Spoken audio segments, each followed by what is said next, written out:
Hola chicos de Ludocrónicas. Nuevamente ya en el sexto capítulo ya vamos, parece que ya estamos en el sexto. Y la verdad es que este capítulo lo vamos a ocupar como siempre para hablar de nuestros derechos lectores.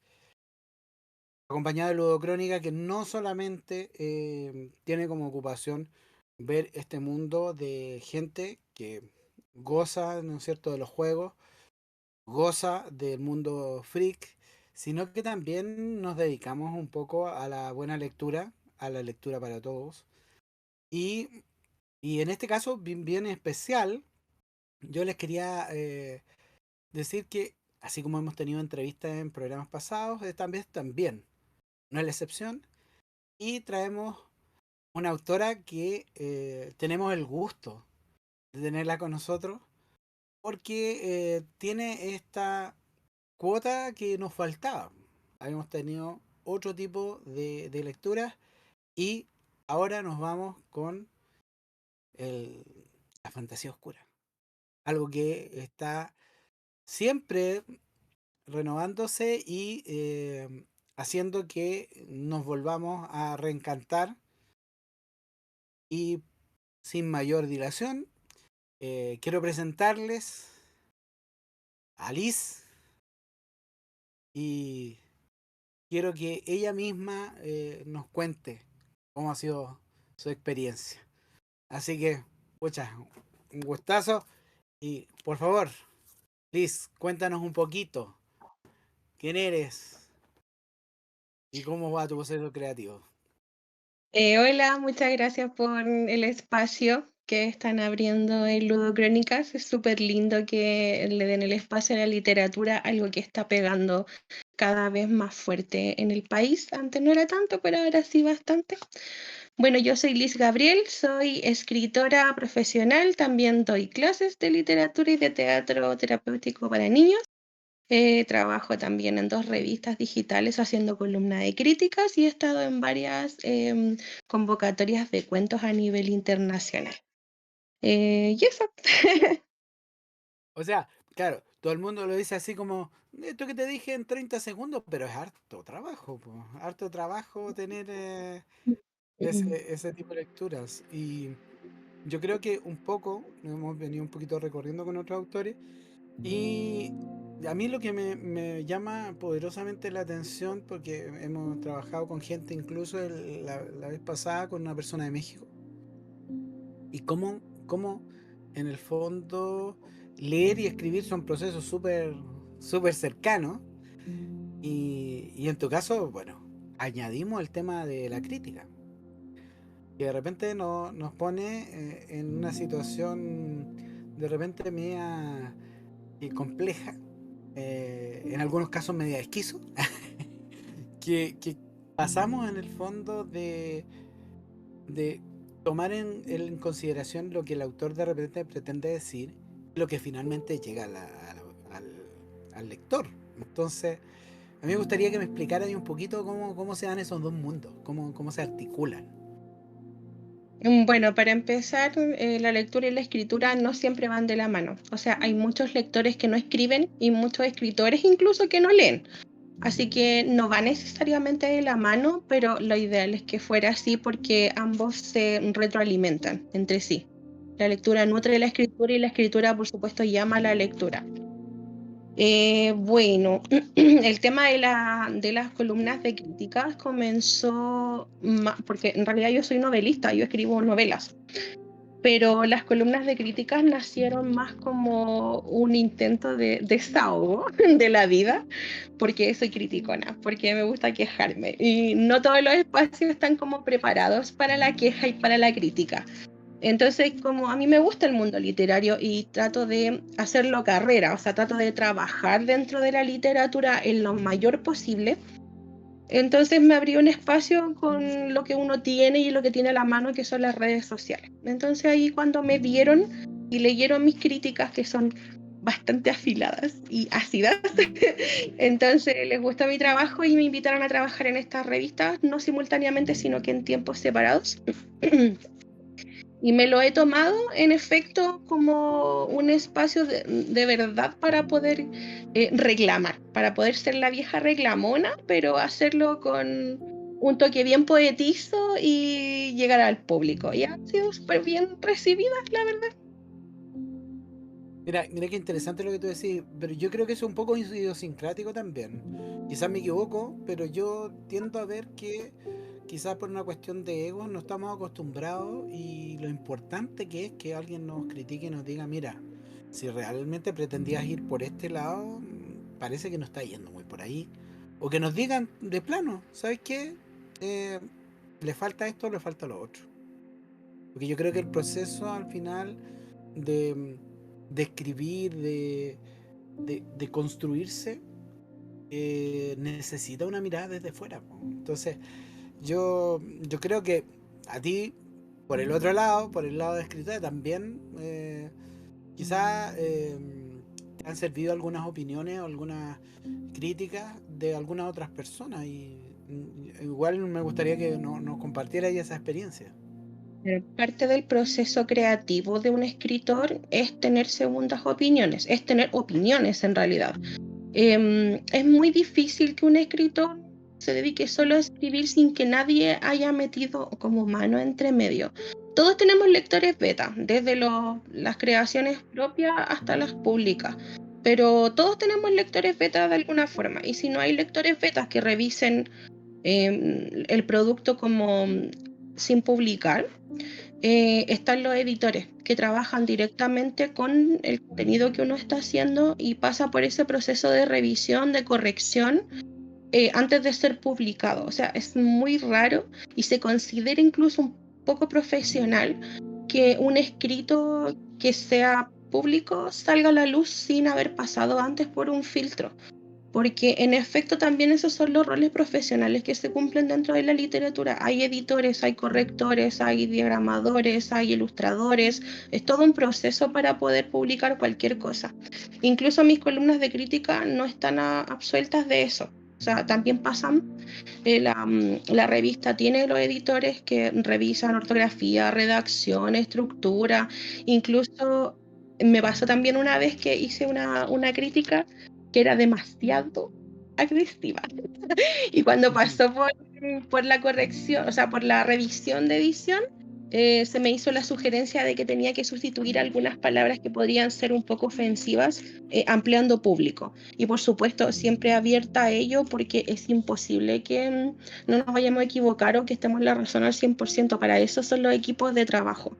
Y en la literatura se trabaja muchísimo con equipos de trabajo. O sea, las únicas personas que no toman la ayuda de otras personas son las autopublicadas. Incluso así ellos buscan mi gato está gritando. Tiene apego ansioso. eh, pero como decía, las personas que autopublican en general no tienen estas revisiones de edición, sino que ellos mismos corrigen y después arreglan y publican. Pero aún así ellos también requieren a lectores beta. Entonces como que nadie se salva de que alguien te dé una opinión antes de publicar. Y luego de publicar viene la crítica.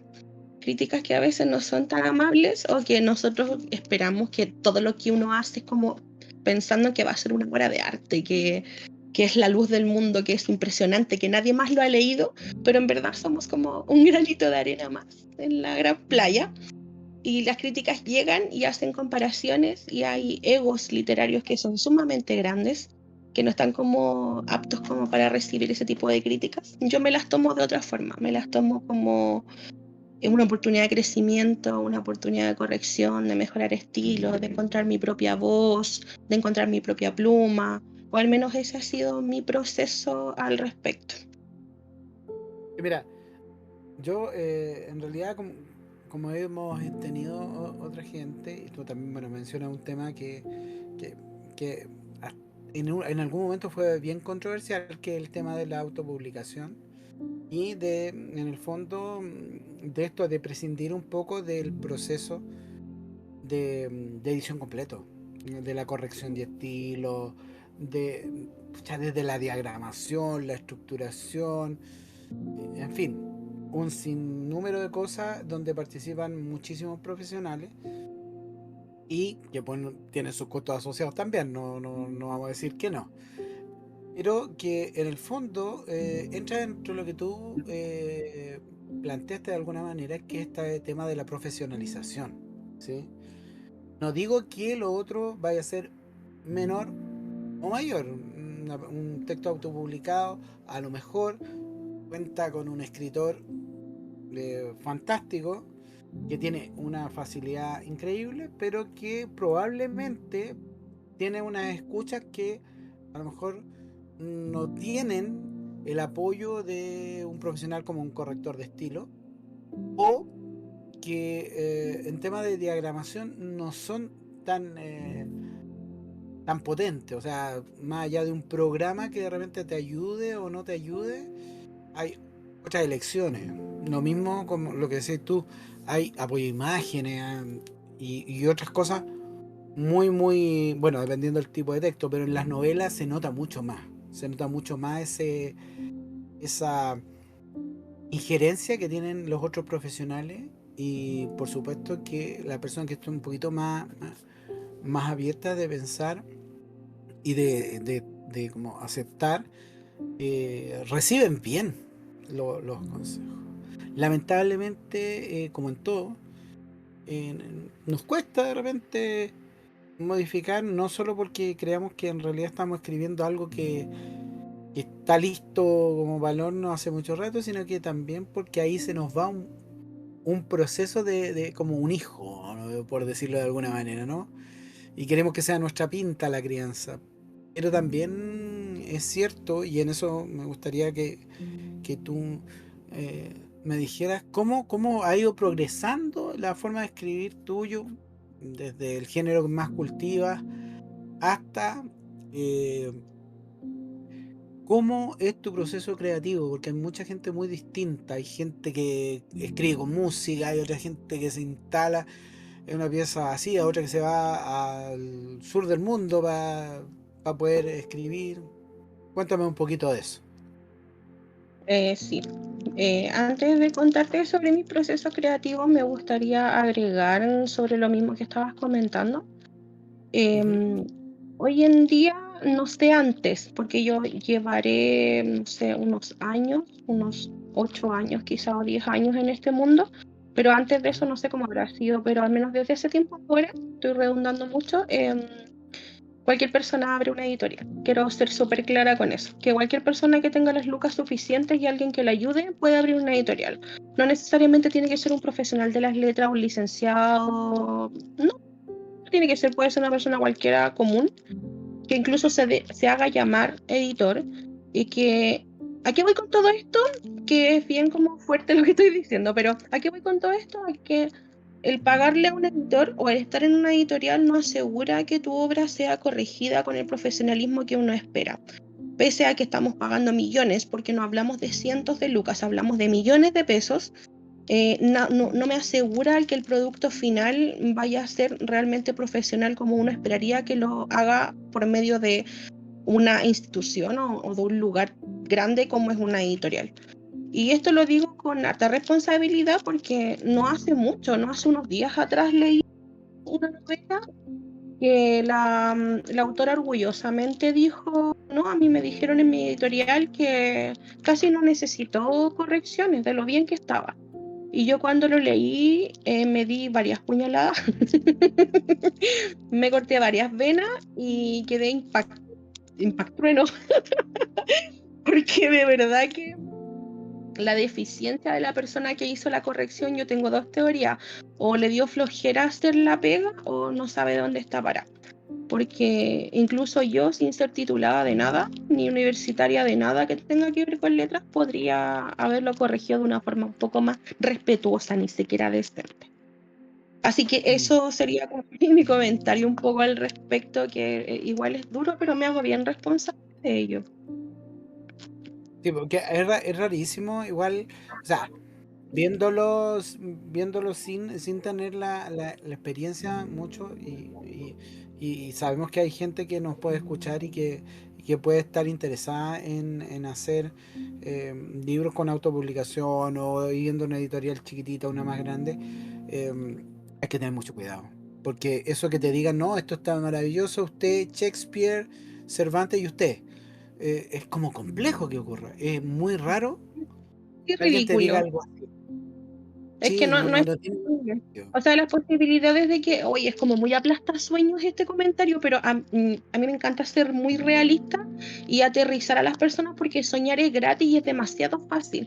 El problema es que cuando tú estás en las nubes, los aviones te agarran con mayor facilidad que cuando estás en la tierra. Entonces, esto es como para que tengan precaución, porque pueden decir que tu obra es la obra de arte más grande nunca antes vista, pionera en el género, y no es verdad, no es verdad. Somos todos un número más para las editoriales, un número más para las franquicias publicitarias y marqueteras, y lo único que ven es la posibilidad de ganar plata contigo, ni siquiera con la venta de tu libro, sino que contigo, con lo que tú inviertes para poder publicar, es esa la plata que ellos se ganan. Si el libro se vende o no se vende, en realidad les es irrelevante tenerlo guardado en bodega durante años. Y si se vende cada cierto tiempo, sale una o dos copias, para ellos es irrelevante, porque al final fue el autor el que pagó la impresión, fue el autor el que pagó la edición, la diagramación, la ilustración, el autor financió todo. Entonces ellos no pierden, ellos ganan con esta captura, con esta casi que cacería de carne fresca literaria. Y es por eso que hoy también vemos una explosión gigante de autores, gigante. O sea, tú vas a una feria y te encuentras con 120 autores absolutamente desconocidos. Nadie los conoce, nadie ha leído nada y tienen libros hermosos, libros grandes, libros con historias maravillosas, pero no salen de ahí, no salen del nicho. ¿Y es por qué? Porque no se está haciendo un trabajo realmente literario con ellos, se está generando como una suerte de lista en la que tú produces y ellos ganan. Y es terrible, de verdad que es una suerte de carnicería, y yo estoy muy en contra de aquello. Sin embargo, estoy dentro del sistema igual, porque yo sí estoy dentro de una editorial. O sea, yo no podría autopublicarme, yo necesito que a mí me guíen, me tomen de la manito y me hagan ese tipo de cosas, porque no puedo hacerlo por mí misma. Pero tengo la suerte o bendición también de haber llegado a una buena editorial, al menos con el Triángulo del Dragón, que es como mi gran obra hasta el momento, y con Ujú. ellos he tenido más que buenas experiencias. Mira, qué bueno que mencionaste eso porque muchas veces en el fondo es un tema de absoluta confianza, o sea, está ya dando horas, dinero, tiempo, que no es fácil de recuperar con un sueño que, como decía antes, es parte de lo que a ti te gusta, yo encuentro dificultoso que en un país como Chile alguien vaya a escribir si es que realmente no le tiene cariño a su creación. O sea, encuentro muy difícil que con lo que se gana, porque no es que uno se vaya a volver millonario, hay muy pocos casos que sea esto, y alguien vaya a pensar, ¿sabes qué? Voy a hacer esto nomás y me dejo ir porque me voy a tapizar en dinero primero. Entonces, qué bueno que nos pegamos una aterrizada y qué bueno que también haya una persona honesta como lo que tú estés planteando y que te digan, mira, ¿sabéis qué? Este es mi libro y con este libro yo logré, con esta editorial, lo que requería. Entonces, con el triángulo a lo mejor tú nos podéis contar en el fondo esta otra parte de lo que te preguntaba. Claro. Eh, para ti, este hijito, este hijito predilecto, este hijito que no fue el primero, pero que al final es uno de los que mejor eh, cuidaste y que mejor salió. ¿Cómo fue eso? ¿Cómo llegaste ahí? Cuéntanos un poco el chisme. Em, Tengo una amiga que siempre dice que si yo fuera coach sería como un anti-coach, porque yo como que siempre hago la crítica negativa al respecto, pero es que doy muchas charlas y hago muchos conversatorios literarios por Chile, Y me es imperante empoderar también al escritor y no dejarlos en manos de cualquier persona que les cante bonito, porque esto es como una aplicación de citas. En verdad, ir con una editorial que no conoces es una cita a ciegas, que te embolinó, que te la encantó, que te la endulzó, y después tú caes, y después de que ya está firmado el contrato, de que tienes el abono hecho, de que ya se está imprimiendo tu libro, te das cuenta que en verdad era un psicópata degenerado que te está haciendo daño. Entonces, como para que esas cosas no pasen, yo de verdad que me siento muy justiciera en este sentido de dar como a conocer, de dar a la luz las cosas que realmente pasan en la parte oscura de este mundo que es tan bonito. Además, el mundo literario es muy bonito. Y bueno, con el proceso de mi publicación, yo también tuve estos malos sabores, también tuve estas malas experiencias con editoriales. Yo pasé por 2 editoriales antes de la que estoy ahora, que es Torre de Marfil, pero antes de eso yo tuve con 2 editoriales. Una me estafó. La primera editorial no solo me estafó en el sentido de la palabra, sino que me robó, me robó. Nosotros teníamos un contrato por 12 meses y ellos vendieron mi libro por 2 años sin mi autorización, imprimiendo más libros y vendiendo mis libros, rematándolos a 5 lucas para variar. Y como el mundo literario es grande pero no es gigante, entonces colegas me hicieron llegar fotos y videos de mis libros, yo los pude descubrir, amenazar, demandar, exigir, y me devolvieron las lucas, pero al día de febrero de este año yo volví a consultar en Feria Chilena del Libro Viña y todavía siguen vendiendo mi libro, así que bueno. Y la segunda editorial con la que yo publiqué la primera edición de Triángulo del Dragón fue un fiasco de principio a fin, una ridiculez, una mala comunicación, una nula necesidad de comunicación de parte del único representante de la editorial. El siguiente comentario va a ser funable, ya, pero es que de verdad que el gallo es muy chanta, me engañó, me mintió, él mismo redactó un contrato que ni él mismo pudo ser capaz de sostener. Y yo, en base al mismo contrato y a las cláusulas, yo puse término al contrato y él se quedó con todo el resto de las copias en su poder y no me las devolvió. Así que yo, para anularle el poder que él tenía sobre mi obra, yo inmediatamente realicé contrato con Torre de Marfil, con el que estoy trabajando hasta este momento, y con el que realicé esta segunda edición. Que esta segunda edición, a comparación con la primera, es ridículamente preciosa, porque la primera edición ni siquiera tiene portada. La primera edición tiene el nombre y eso sería. Y la segunda edición tiene la portada preciosa, tiene esta suerte de colores que a mí me representan, que representa mi historia, que representa el margen del género que yo quería comunicar. Se me respetó desde el color de las letras hasta el hermoso interior. Es que necesito mostrarlo porque mira las salvaguardas preciosas que tiene los diseños interiores. El otro libro tenía faltas de ortografía, mala redacción,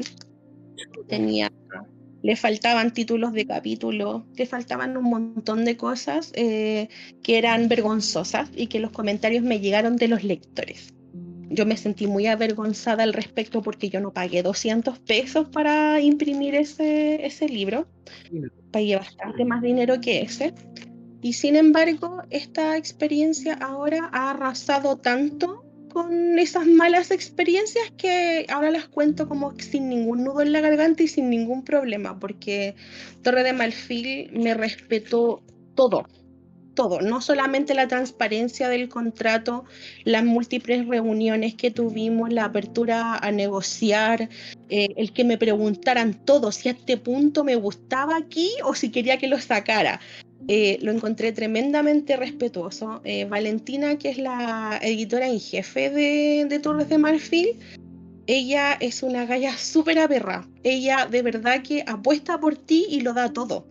Ella te toma de la manito y te guía por el camino que tú no conoces, pero que ella sí conoce. Entonces es transparente, es honesta y es sumamente humilde. Yo me he sentado en su mesa a tomarme un café y diseñar el libro. Y de verdad que esa cercanía tú no la tienes con los endiosados que tienes en otras editoriales que prácticamente piensan que son, no sé, entes y seres de luz solo por tener una razón social a su nombre. Mira que interesante también.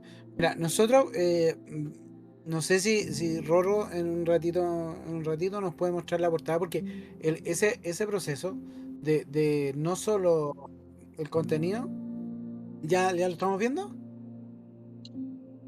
Ya, perfecto. Mire, dense cuenta de lo que ella va diciendo. Miren con el orgullo, y que a todos nos gustaría, con el orgullo que uno va diciendo, porque fue un proceso con construcción, ¿te das cuenta?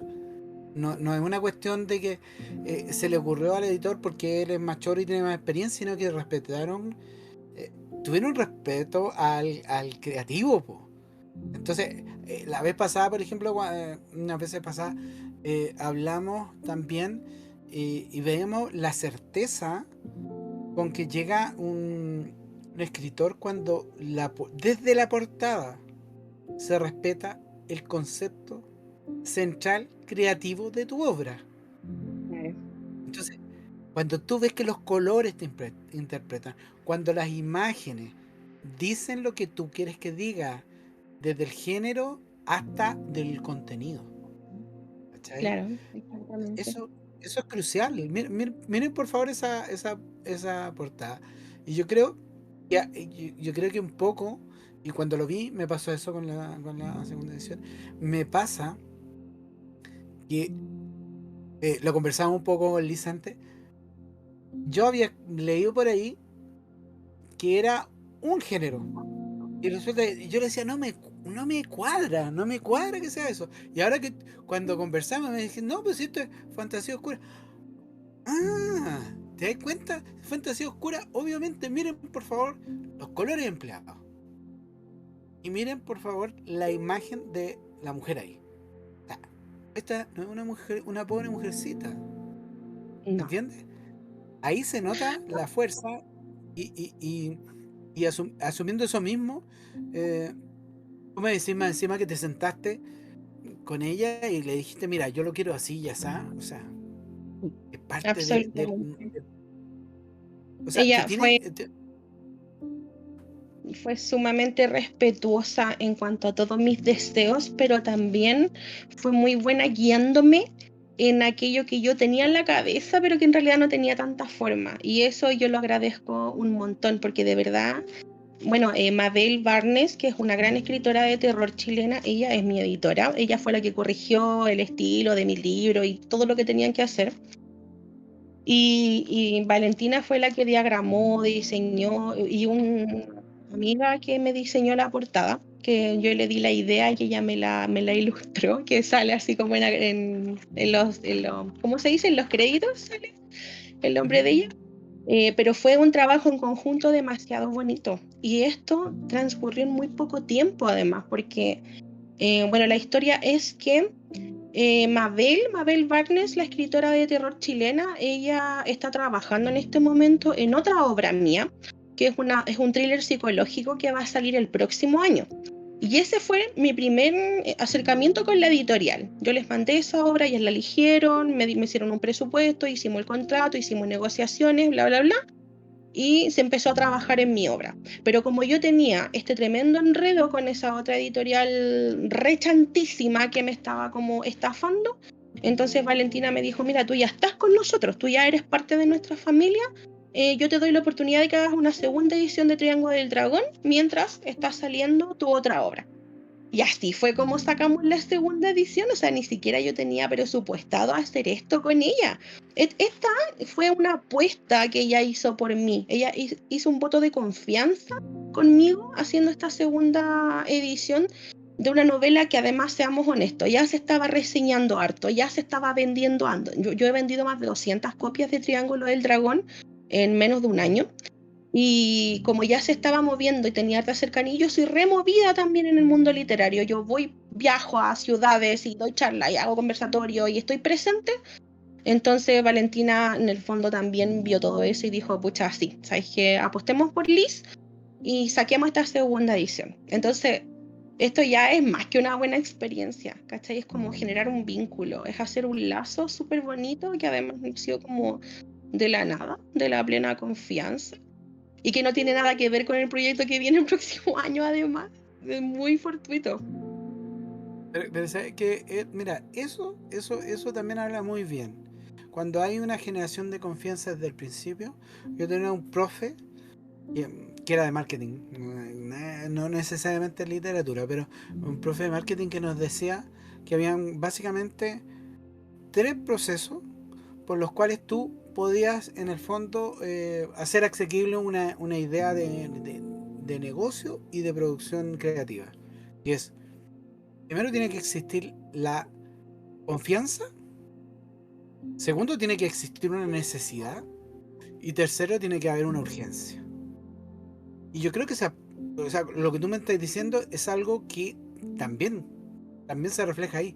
Si tú no eras, tú antes de esto no tenías la confianza y la fuiste obteniendo a partir de lo que te dieron.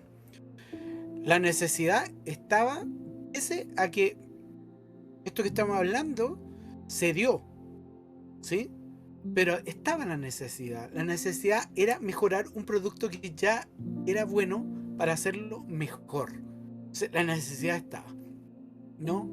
Porque se había tenido antes la confianza, porque si no, tú no habrías dicho, no, habrías dicho, pero ¿para qué? Si ya, mira, no confío mucho que esto vaya a mejorar, no habría tenido la necesidad de establecer algo así. Y después está la urgencia, porque en el fondo es, ya, ahora que confío en estas personas, ahora que ya sé que se necesita una segunda edición mejorada, entonces, ¿para cuándo? ¿Para cuándo lo hacemos? ¿Para cuándo sale esto al público y que yo deseo que lea? ¿Cachai? Entonces, qué rico que cuadra todo y qué rico que cuadra con ciertos contenidos, porque me da la impresión de que en tu proceso creativo, ¿no es cierto? Está un género que nos vas a contar ahora más o menos como de qué va esto del Triángulo del Dragón y de los proyectos que vienen adelante. Pues me gustaría que en el fondo nos hiciera un comentario sin spoiler para que sepamos de qué va el Triángulo. El Triángulo del Dragón, como yo decía, es una obra que está siendo reseñada y categorizada como dark romance, como romance, así, pero en realidad es una fantasía oscura, no es romántica, de hecho creo que tiene estos atisbos eróticos y sensuales que a mí me destacan también en mi narrativa, es parte de mi pluma el lenguaje como sensual y erógeno. Pero siempre de una forma muy carnal, no tan poderosamente emocional, porque tampoco es algo que yo domine mucho. Entonces, el escritor nunca va a escribir de lo que no conoce.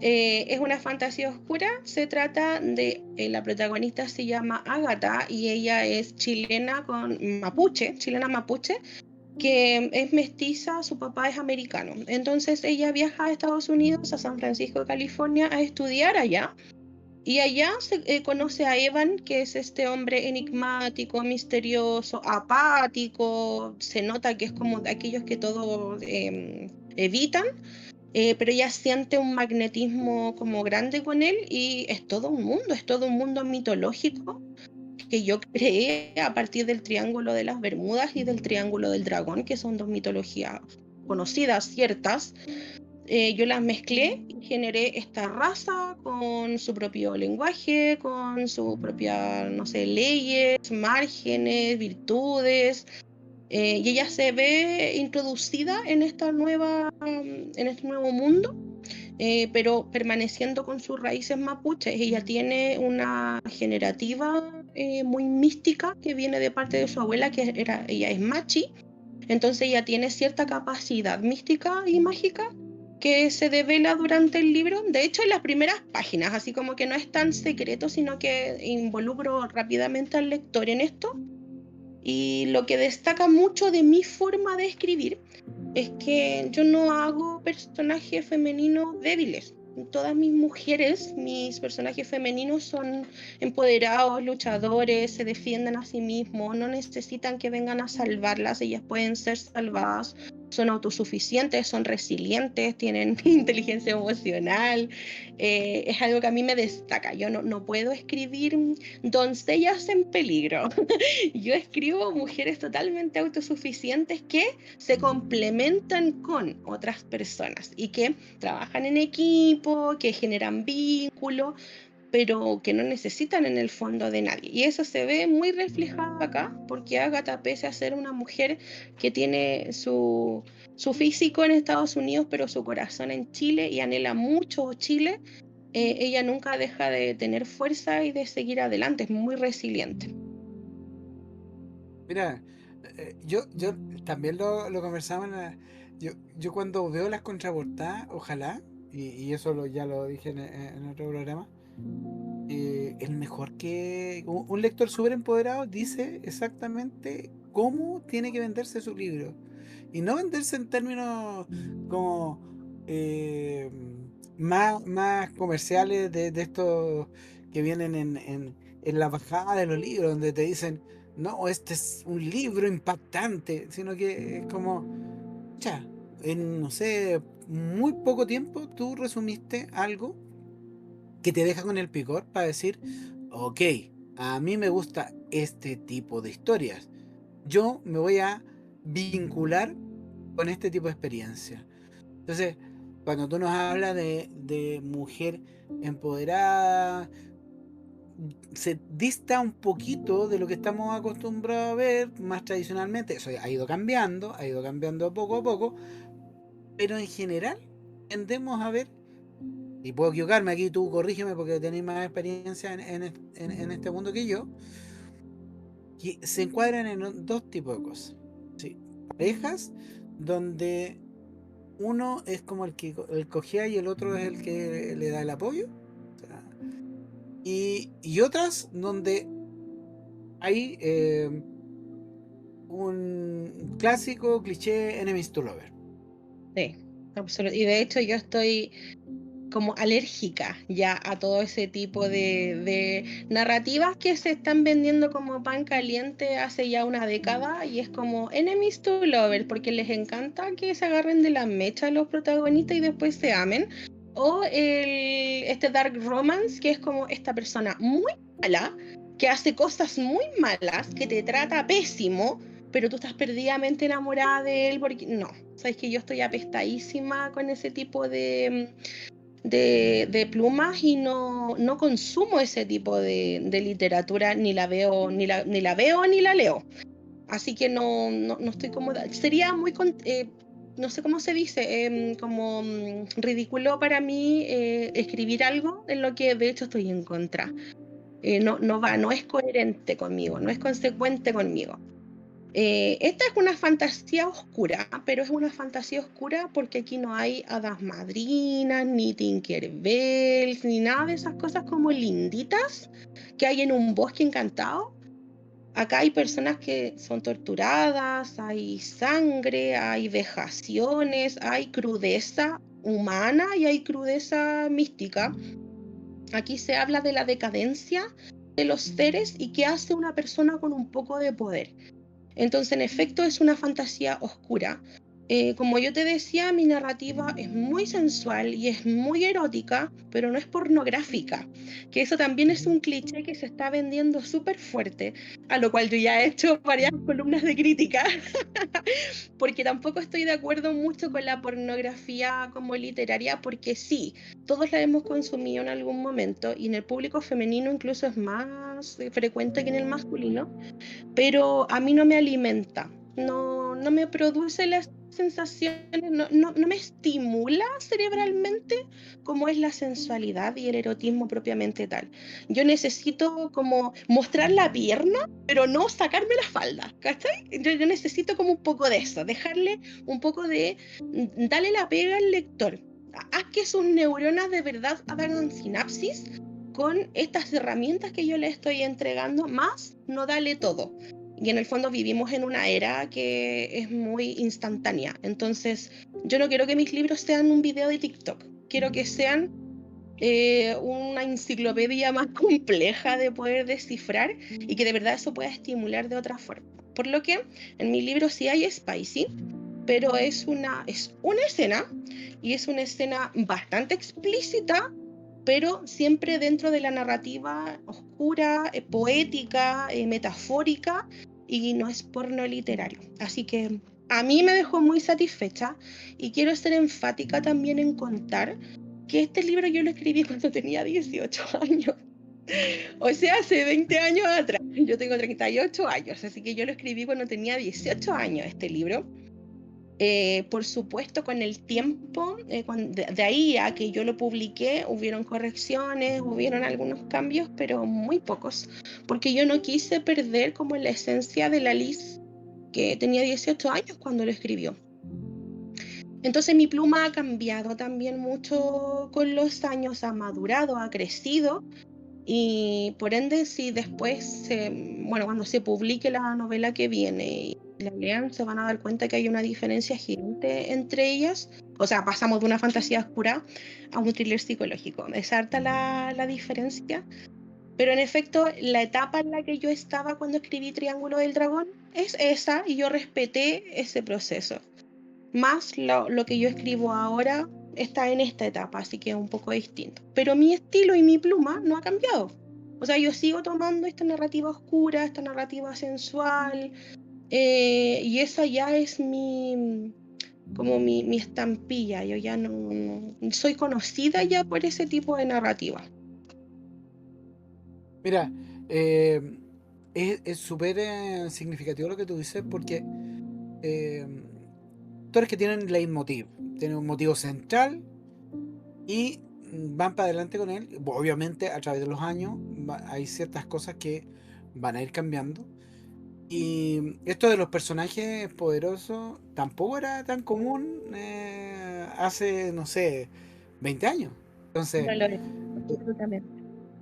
o sea, yo, no sé, por decirte algo, uno puede citar millones de títulos donde todavía hay resabios de esta forma de escribir antigua, las relaciones entre los personajes, ya sea en fantasía más oscura o incluso en la épica, en la fantasía épica, ha habido muchos cambios y la imagen obviamente de la mujer ha cambiado harto.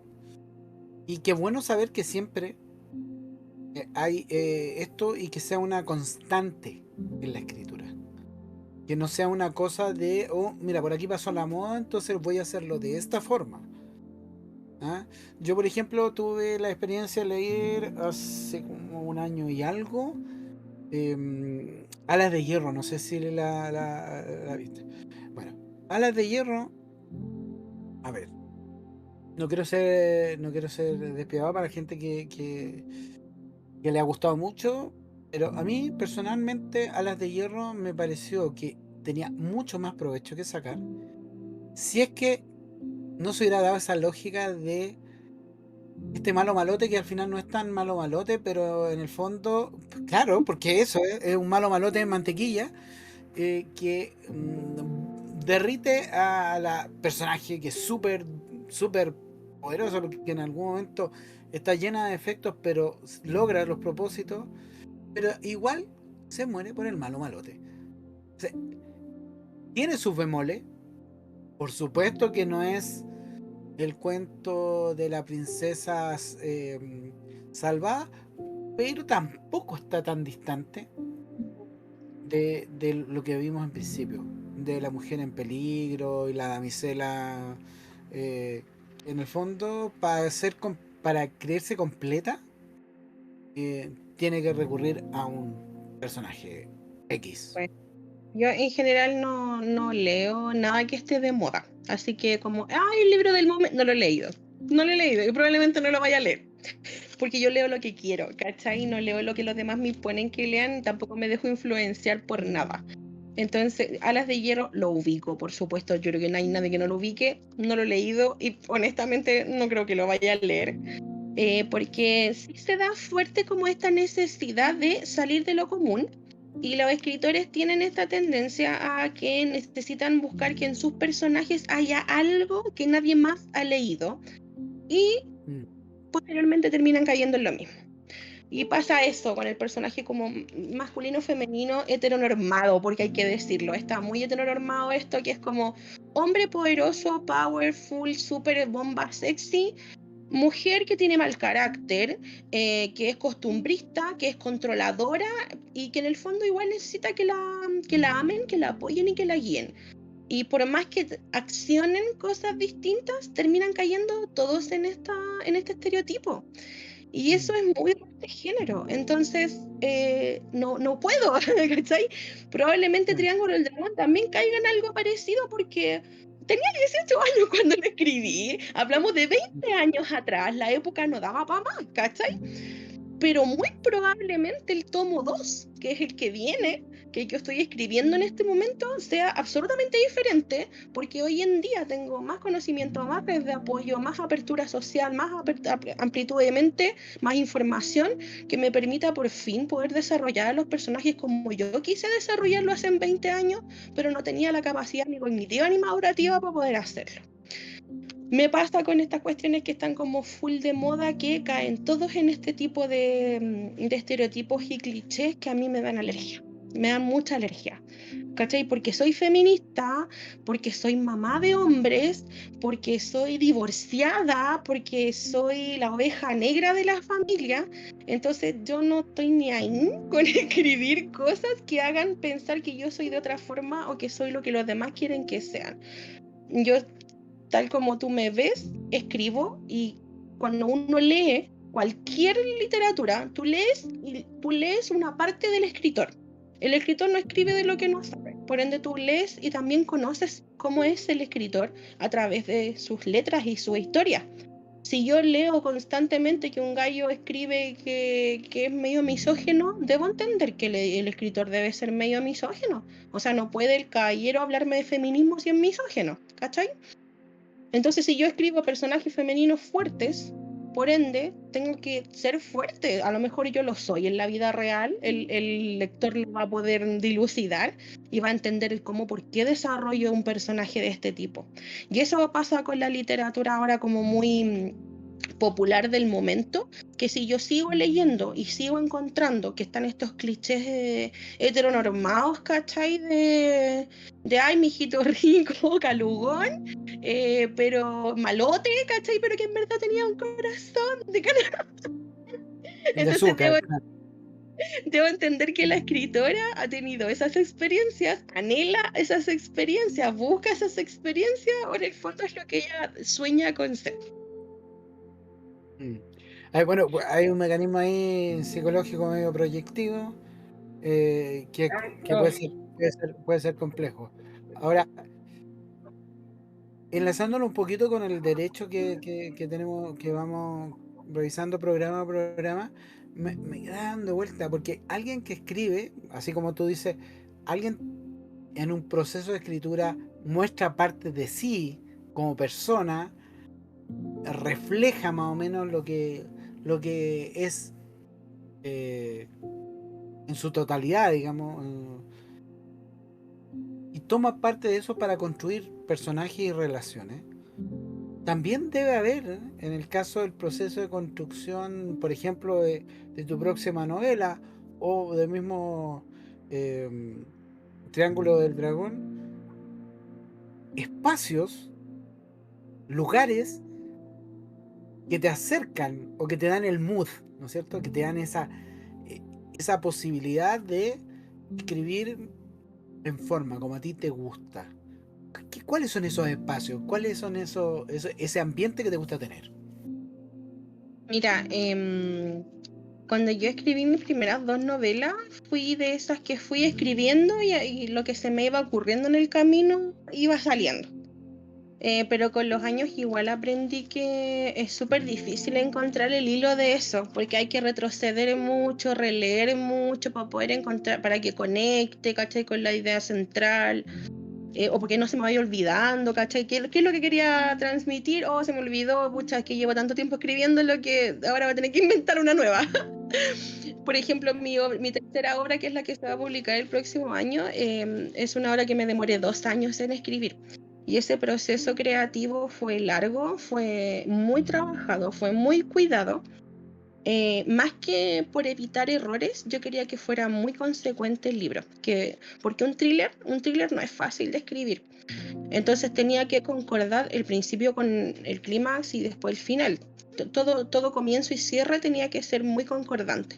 Entonces generé este proceso creativo que es más organizado, que a mí me funciona súper bien ahora, que es como primero hacer fichas, y que se lo enseño a mis alumnos en literatura también, que es como primero hacer fichas de personajes.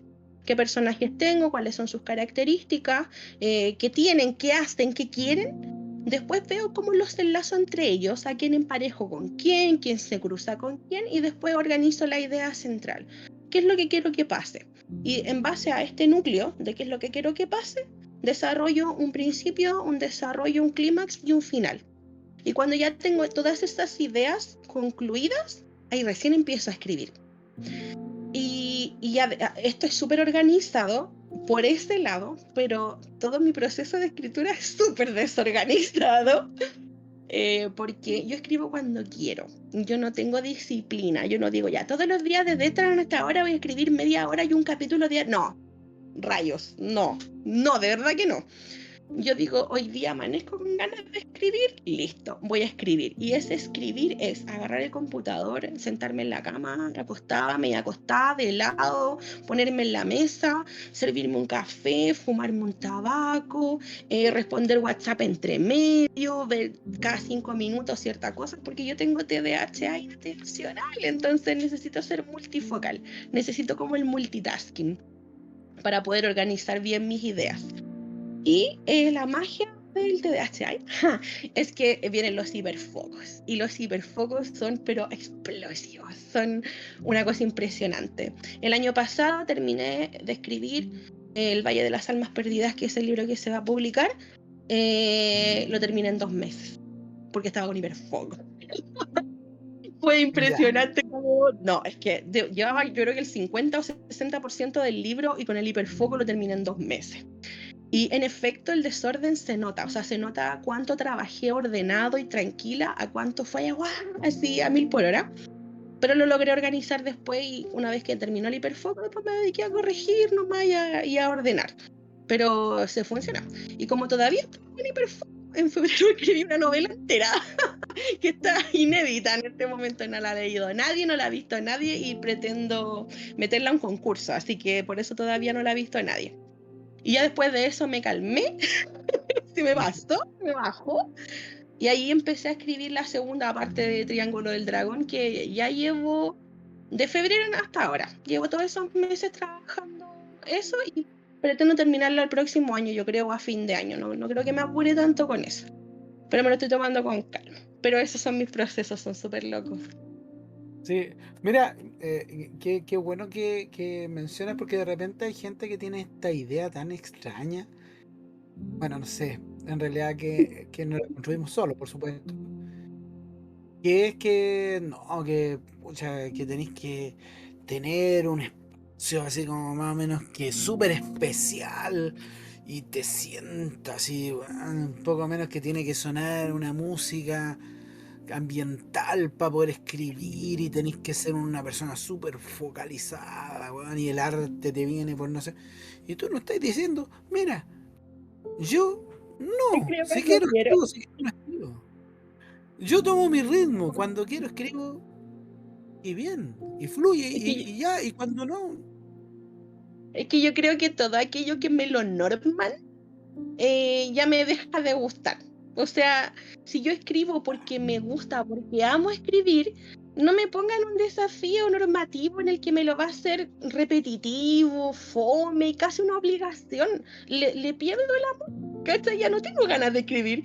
Pero si yo lo hago cuando a mí se me para o cuando yo me siento muy inspirada y que se nota, ¿cachai? Cuando tú lees un libro, tú notas cuando el autor estaba como súper emocionado y de repente cuando hay puro relleno, ¡ay! Acá como que se retoma de nuevo. Entonces yo no quiero que pase eso con mis libros, quiero que el libro sea dinámico de principio a fin, ¿cachai?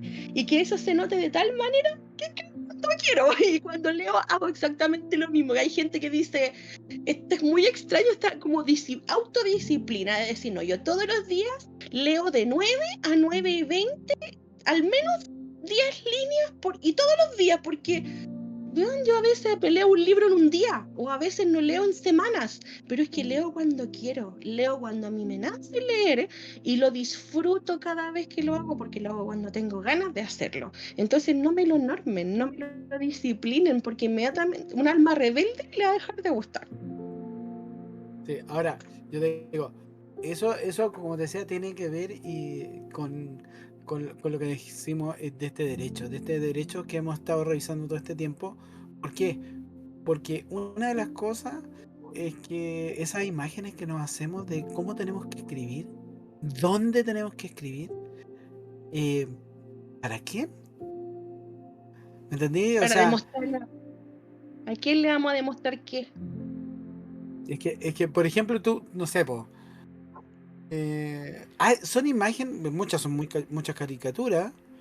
Pero qué bueno que haya gente que te diga así con cierta honestidad. Hay algunos escritores que incluso te dejan dicho, o sea, yo no puedo funcionar de otra manera que no sea así, súper estructurado.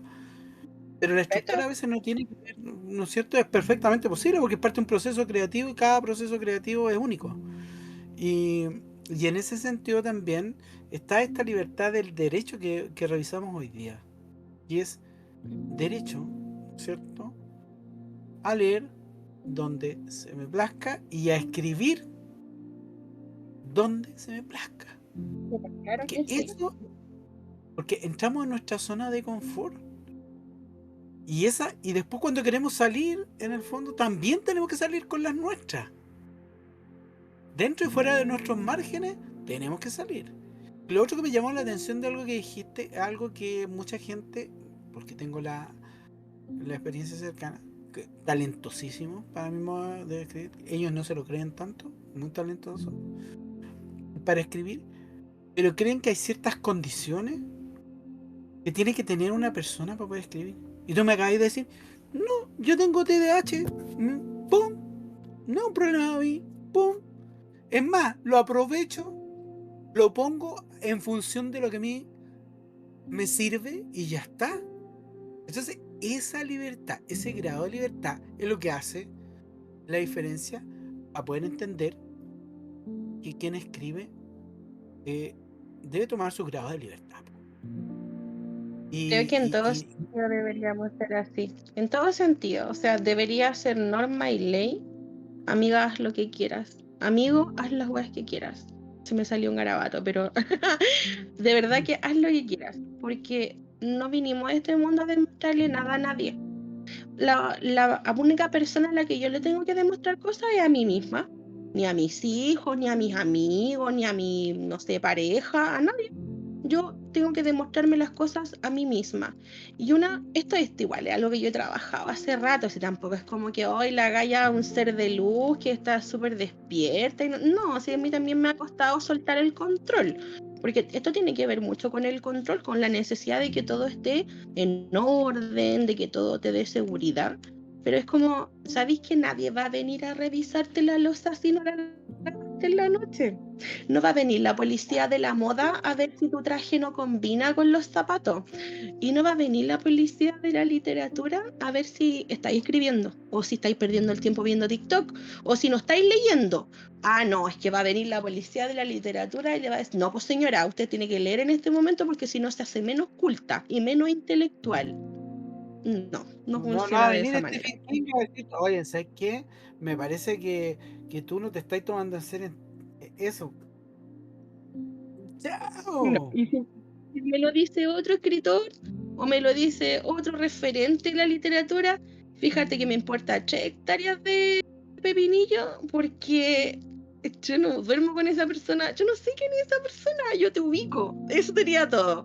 A mí nadie me va a venir a decir que mi proceso no funciona o que no me va a llevar a la gloria ni a la victoria solo porque no es como los demás lo estipulan que sea. Ya no, ya me lo normalizaron, ya no lo quiero. No quiero, mi libro Mira, se vende bien. acabáis de poner el título del programa, porque vimos esto y tenía que ver con esto de leer, escribir donde me sienta cómodo y no me plazca. cuándo y Así es cómo. simple. Entonces, quizá ese debería ser el título, sugerencia. El título, cuando aparezca ahí en YouTube el programa, yo tomaría esa última frasecita tuya. Y Y lo gano. claro, porque la verdad que sabéis que yo creo que uno se pone bastante más cortapisa a la hora de expresar, y con la literatura, que es algo bellísimo, igual como cualquier otro tipo de arte, y se pone más cortapisa desde acá, Ajá. que realmente porque siempre va a haber alguien que quiera leer las locuras que uno pone en el papel. Así hay público para todo hay público. Porque al final no somos marcianos, estamos comunicando experiencias humanas y la literatura es parte de ese proceso. Entonces, Queremos eh, divertirnos. ¿Quién quiere leer para pasarla mal? Es que no no, sé de dónde. No, yo quiero leer algo que describa lo tortuosa y triste que es la vida. No, yo necesito que la gente lea y se divierta como lo bien que yo lo pasé escribiéndolo, ¿cachai? Y bueno, y si voy a mm, transmitir algo y es triste, bueno, que venga con el contenido para hacerte salir del hoyo. Que mi contenido sea el propulsor de que tú puedas surgir y no darte un problema. Es como la lectura del colegio. Te obligan a leer a Shakespeare o a los antes, ahora ya no tanto, pero en mi época te obligaban a leer El Quijote de la Mancha, te obligaban a leer Romeo y Julieta, te obligaban a leer Edipo Rey, y uno terminaba súper lateado y no te estaba llamando la literatura con eso, terminaba así no, como rechazo. claro, y al final, mira, yo siempre cuento esto. Yo me enamoré de ciertos clásicos cuando me dejaron de ser obligatorios. ¿Y sabéis por qué? Exacto. Porque muchos de ellos fueron gustillos una vez que me empezaron a pasar cosas. Bueno, en su justa medida tenían que ver con esos libros. O sea, cuando lo empecé a pasar y empecé a ver cosas trágicas en mi vida, claro, Shakespeare me hizo un poquito más de sentido. Y cuando, y cuando pucha, tuviste tu primer desengaño, tu alegría, cuando pucha, te acordaste de las tonteras que eres cabros chicos, bueno, agarráis el Tom Sawyer y el Huckleberry Finn y te hacen sentido, po. Sí, sí, sí, en el fondo, después de, pero cuando ya te plantean la obligación, esto te tiene que gustar porque es canon, aléjamelo. Exactamente. Y yo creo que ya partimos con el problema, porque las mentes jóvenes, las mentes de niños y de adolescentes, están diseñadas biológicamente para llevarte la contra. Entonces, ¿cómo vas y le impones algo? Yo no tengo literatura, yo acá atrás tengo toda mi literatura, tengo otro montón guardado, pero yo no tengo por la literatura contemporánea. Yo no tengo ningún clásico del siglo XIX, ni con suerte debo tener algún par de Jane Austen que los tengo como más por cariño que otra cosa. Pero yo leo solamente cosas contemporáneas. ¿Por qué? Porque yo leo para pasarla bien, leo para entretenerme, leo para salir de este mundo y ir a un mundo más feliz que el que tengo yo ahora. No leo para leer tragedia o que el clásico sea lo suficientemente clásico para encantarme solo porque es clásico. No, y Claro. tampoco me siento más intelectual ni le compro a los que vienen y me dicen, ay, yo es que yo leo solamente literatura del siglo XIX porque perdón, pero es que de verdad que da mucha risa, porque no te hace más mino, no te hace más intelectual, no te hace más inteligente, lo único que hace es darme cringe, alto cringe. Mm. Mira, un poquito como para ir cerrando, eh, creo que siempre hay círculos y terminamos cerrando en algo que yo creo que habíamos logrado también en otros capítulos, que es esta idea, chiquillo, que es súper poderosa. Este espacio se llama Primera Impresión, ¿ah? Y nos muestra personas como Liz, nos muestra personas como otros invitados que hemos tenido, que en el fondo demuestran algo y es la primera imagen que tú te llevas de las cosas. Pero lo más importante es cómo las manticáis, las interpretáis y las reinterpretas. Entonces, eh, en los espacios que podemos decir, jugar un poco a escribir, jugar un poco a leer, jugar un poco a de decir también. Tener una postura un poquito, y en eso coincido contigo, con que cuando somos niños somos un poquito más rebeldes, cuando somos jóvenes es un contrasentido no ser rebelde. Entonces, que esta rebeldía nos pique, si escribimos, si hacemos arte, que realmente se note que nunca vamos a estar quietos, que la inquietud es parte de este proceso, que no se te puede acabar, porque en el momento que se te acaba, desapareció tu forma de brillar. Suena súper cliché, pero es verdad. Cuando uno ya le deja se pone como ya muy, muy anquilosado, el agua está demasiado quieta, es que están podridas, po. Entonces, yo me quedo con esa imagen y bueno, te agradezco un montón que nos hayas visto desde otro punto de vista, no solamente desde el punto de vista de lo creativo, sino que también de lo profundamente crítico que tenemos que ser a la hora que leemos.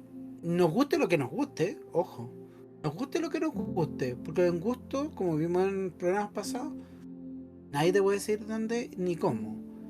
Pero sí darte una revisión y ver estas cosas que no me cuaja mucho, no me entra, esto yo no lo haría, no lo escribiría, no me hace mucho sentido, nos hace crecer, nos hace crecer. Entonces yo les agradezco mucho que nos hayan acompañado un programa más.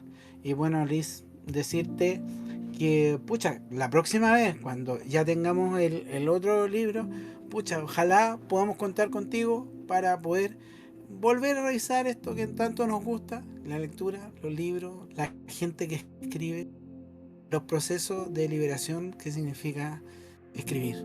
Entonces te agradezco un montón y, y espero, chiquillos, que leamos harto, leamos cuando queramos, donde queramos, y que eso nos haga felices y libres. Un montón, te dejo las palabras para que te despidas de los chiquillos de Ludocrónica y todo lo que nos vayan a ver ahora o después en YouTube cuando esto pase. Bueno, muchas gracias por la invitación, gracias por este tremendo espacio. Espero que se hagan virales pronto, porque de verdad que es un espacio súper amable, súper respetuoso y súper abierto a temas tan bonitos como es la literatura. Espero que me lean, que busquen Triángulo del Dragón, que puedan divertirse, que la puedan pasar bien, que puedan seguirme en Instagram, @LizGabriel_escritora, para que me puedan seguir, para que lean mis columnas de crítica y sigan mi avance en este mundo literario. Y reitero las gracias. Yo participo de Ludocrónicas con mi hijo pequeño, jugamos hace rato rolcito en los eventos. Así que ha sido un honor estar acá, no como jugadora, sino que como escritora. Muchas gracias. Gracias a todos y muchas gracias a ti, Liz. Nos vemos en 15 días más y chiquillos, lean. Hace muy bien. Nos vemos. Chau, chau.